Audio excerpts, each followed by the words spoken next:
Nous connaissons Pam Ndiaye depuis longtemps, en tant que chroniqueur judiciaire, fréquenté ici le tribunal. Donc on le connaît depuis longtemps. C'est la raison pour laquelle nous sommes conseillers pour lui. Il y a moi, Maître Mamadou Seck, mon confrère Maître Abdoulaye Tall, il y a également Maître Youssou Kamara et Maître Moussa Sarr. Bon, dans cette affaire, et il y a également Siré Koldorli. Dans cette affaire, Pam Ndiaye conteste les faits d'escroquerie qui lui sont reprochés.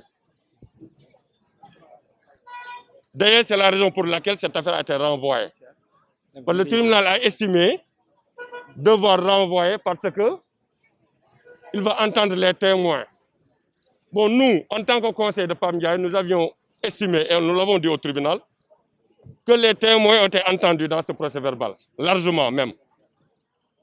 Et ça c'est important, les deux parties civiles, à savoir le sieur Mohamed Lamine Beng et l'autre partie civile, la dame Ndir, ont accepté de se désister. Ils ont accepté le remboursement que Pam Ndiaye a décidé de faire.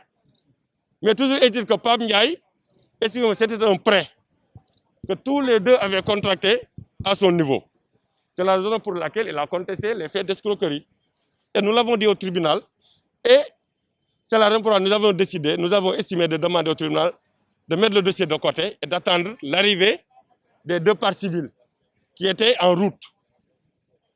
Mais le juge a estimé que, étant donné que Pam Ndiaye conteste les faits, et vous avez vu, il l'a interrogé, il a contesté les faits, ils ont décidé de renvoyer pour faire comparaître les témoins. Voilà, c'est ça l'économie de cette affaire.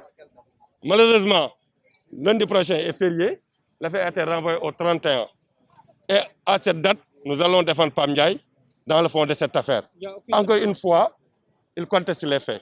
Pour le moment, on ne saurait le dire.